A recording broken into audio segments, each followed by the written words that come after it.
السلام علیکم ورحمۃ اللہ وبرکاتہ نحمدہ ونصلی ونسلم علی حبیبہ الکریم اما بعد فاعوذ باللہ من الشیطان الرجیم بسم اللہ الرحمن الرحیم انا انزلناہ فی لیلۃ القدر وما ادراک ما لیلۃ القدر لیلۃ القدر خیر من الف شہر آمنت باللہ صدق اللہ العظیم وصدق رسولہ النبی الامین الکریم۔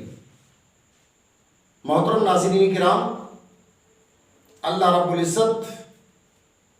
قرآن مجید فرقان حمید میں ارشاد فرماتا کہ بے شک ہم نے قرآن مجید کو، ہم نے قرآن پاک کو شب قدر میں نازل فرمایا۔ لوح محفوظ سے آسمانی دنیا پر اللہ نے قرآن کو شب قدر میں ایک بارگی مکمل نازل فرمایا۔ لیلۃ القدر کو آپ نے کیا سمجھا، کیا جانا؟ لیلۃ القدر خیر من الف شہر، لیلۃ القدر 1000 مہینوں سے بہتر ہے۔ سبحان اللہ۔ حضرت صدر الفاضل مولانا سید محمد نعیم الدین مراد آبادی رضی اللہ تعالیٰ عنہ صاحب تفسیر خزائن العرفان شریف اپنی معرکۃ العرا تفسیر کے اندر ارشاد فرماتے ہیں اس صورت کے ماتحت کہ پیارے آقا جناب محمد الرسول اللہ صلی اللہ تعالی علیہ وسلم اپنے پیارے صحابہ کرام کی جھرمٹ میں تشریف فرما ہے، اور آقا کریم صلی اللہ تعالی علیہ وسلم بنی اسرائیل کے ایک شخص کا واقعہ سنا رہے ہیں، ذکر فرما رہے ہیں۔ محدثین فرماتے ہیں کہ بنی اسرائیل کا وہ شخص بہت ہی نیکوکار تھا، اتنا نیکوکار تھا کہ دن میں اللہ کے لیے جہاد کرتا اور شام کو اللہ کے لیے عبادت کرتا۔ سبحان اللہ۔ اور حضرات، یہ عبادت اور ریاضت اس شخص کی ایک بارگی نہیں تھی، سال یا 2 سال نہیں تھی، بلکہ مفسرین کرام فرماتے ہیں 83 سال 4 ماہ اس نے اسی طریقے سے اللہ کی بارگاہ میں عبادت و ریاضت فرمائی۔ اور سرکار نے اس کے علاوہ دیگر بنی اسرائیل اور دیگر امتوں کے آقا دو جہاں صلی اللہ علیہ وسلم نے ان عبادت گزاروں کے واقعات اپنے صحابہ کرام کے سامنے بیان فرمائے، تو صحابہ کرام حیرت میں پڑ گئے اور عرض کرنے لگے، یا رسول اللہ صلی اللہ تعالی علیہ وسلم فداک امی و ابی، ہمارے والدین آپ کی بارگاہ میں قربان۔ پیارے آقا، بنی اسرائیل کے لوگوں کی عمریں اتنی زیادہ تھیں اور اتنی لمبی لمبی انہوں نے عبادت کی ہے، تو یقیناً پیارے آقا ہماری عمریں تو بڑی قلیل سی ہیں، ہماری عمر تو بہت تھوڑی ہے، کسی کی 50 ہے تو کسی کی 60 ہے۔ یا رسول اللہ، میدان محشر ہوگا، حضرت آدم علیہ السلام سے لے کر حضرت عیسیٰ علیہ السلام تک سارے انبیاء کرام وہاں پر تشریف فرما ہوں گے، سب کی امتیں جمع ہوں گی، اور یا رسول اللہ ان بڑی بڑی عمروں کے لوگ جنہوں نے زیادہ زیادہ عبادت کی ہے، اے اللہ کے رسول صلی اللہ علیہ وسلم وہ جب آئیں گے تو ہماری تو عمریں بھی بہت کم ہوں گی، اور یا رسول اللہ ہماری عبادت بھی بہت کم ہوگی، تو اے اللہ کے رسول ہمیں تو شرمندگی ہوگی۔ آقا دو جہاں صلی اللہ تعالی علیہ وسلم افسردہ خاطر ہو جاتے ہیں، اور میرے آقا نے اپنے سر کو جھکا لیا، نیچے کر لیا۔ نیچے کرنے کے بعد معزز حاضرین کرام، پیارے آقا صلی اللہ تعالی علیہ وسلم کی یہ افسردگی، سرکار کا تھوڑا سا غم لانا میرے رب کو برداشت نہیں ہے، اس لیے کہ میرا نبی میرے رب کا محبوب جو ہے، پیارے آقا صلی اللہ علیہ وسلم کا سر کیا جھکا کہ بارگاہ ربوبیت جل جلالہ سے ارشاد ربانی ہوتا ہے، اے بلبل سدرا، اے جبریل امین، یہ وقت سدرا پر بیٹھنے کا نہیں ہے، میرے نبی کی بارگاہ میں حاضری دے دو، اور اے بلبل سدرا میری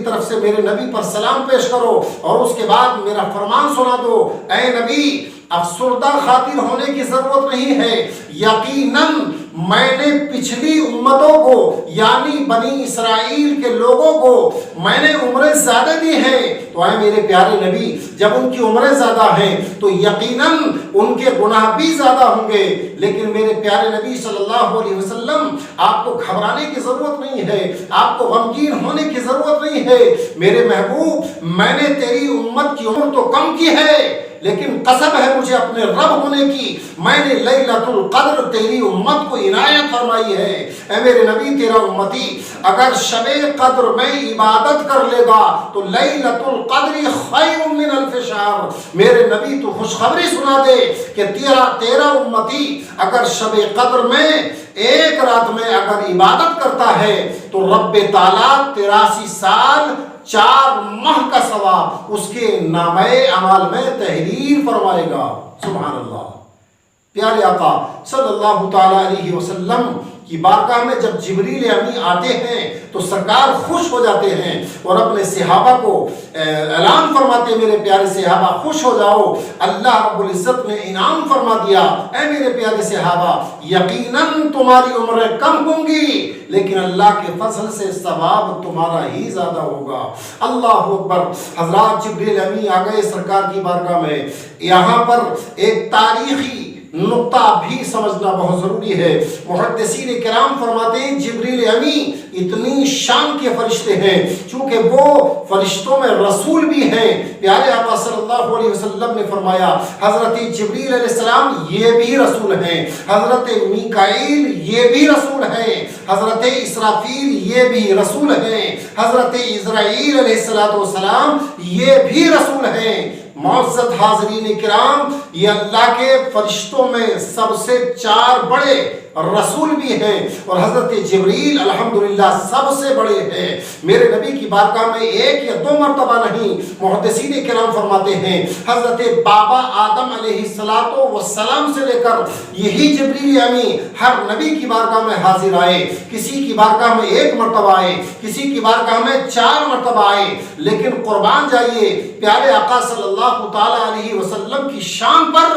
محدثین فرماتے ہیں کہ جبریل علیہ السلام نبی کی بارگاہ میں 1 یا 2 مرتبہ نہیں، 100 یا 1000 مرتبہ نہیں بلکہ 24,000 مرتبہ حضرت جبریل میرے نبی کی بارگاہ میں حاضر ہوئے۔ سبحان اللہ۔ یہ وہی جبریل ہیں جس کے بارے میں قرآن کہتا ہے تنزل الملائکۃ والروح فیہا بإذن ربہم من کل امر۔ اللہ کا قرآن کہتا ہے کہ شب قدر میں حضرت جبریل علیہ السلام آتے ہیں اور تنہا نہیں آتے بلکہ اللہ فرماتا ہے فرشتوں کے جھرمٹ میں آتے ہیں، ہزار فرشتوں کو لے کر کے آتے ہیں۔ میرے آقا نے ارشاد فرمایا کہ جبریل پوری دنیا میں گھوم جاتے ہیں اور یہ دیکھتے ہیں کہ اللہ کے وہ بندے کہاں ہیں جو قیام کر رہے ہیں، تو موقع مل جاتا ہے حضرت جبریل کو کہ کہیں اللہ کے بندے قیام کر رہے ہیں یعنی نماز ادا کر رہے ہیں، رکوع کر رہے ہیں، سجدے پہ سجدہ کر رہے ہیں، کچھ قرآن کی تلاوت کر رہے ہیں، کچھ اپنے نبی کی بارگاہ میں درود و سلام کا نذرانہ پیش کر رہے ہیں۔ تو حضرات محدثین کرام فرماتے ہیں کہ جبریل علیہ السلام ایسے مومنین کو، ایسے عبادت گزار بندوں کو دیکھ کر خوش ہوتے ہیں اور ان فرشتوں کو گواہ بنا کر اللہ کی بارگاہ میں دعا کرتے ہیں کہ مولا تو اپنے نبی پاک صلی اللہ علیہ وسلم کے ان امتیوں کو میرے پیارے آقا کے صدقے میں مولا تو معاف فرما دے۔ حضرات گرامی اس لیے شب قدر میں ہر مسلمان کو چاہیے کہ اللہ رب العزت کی بارگاہ میں اپنے گناہوں کی معافی چاہے، اپنے گناہوں سے معافی چاہے، اپنے والدین کے لیے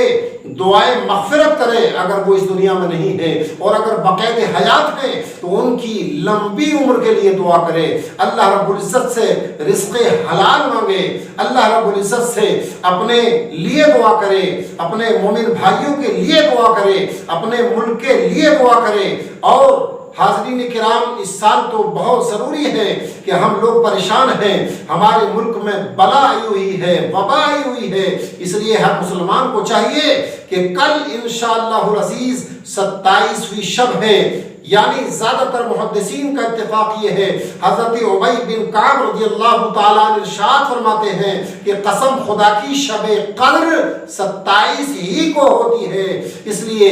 معزز حاضرین کرام، سب مومنین کو چاہیے کہ شب قدر میں اللہ رب العزت کی بارگاہ میں رو رو کر گڑ گڑا کر دعائیں کریں، اور اپنے ملک ہندوستان کے لیے خصوصاً دعا کریں، پوری دنیا کے لیے دعا کریں کہ رب کریم اپنے نبی پاک صلی اللہ علیہ وسلم کے صدقے میں اس کرونا وائرس جیسے عذاب سے یا اس کے علاوہ اور دیگر آسمانی زمینی بلیا سے اللہ پوری دنیا کو بالخصوص ہمارے ملک ہندوستان کو محفوظ فرمائے، آمین۔ واخر دعوانا ان الحمدللہ رب العالمین۔ تمام حضرات سے میری گزارش ہے کہ ہماری اس ویڈیو کو زیادہ سے زیادہ دیکھیں، سبسکرائب کریں اور شیئر کریں، اور پیارے آقا صلی اللہ تعالیٰ علیہ وسلم کے اس فرمان کو آگے بڑھائیں، آمین۔ واخر دعوانا ان الحمدللہ رب العالمین۔ السلام علیکم۔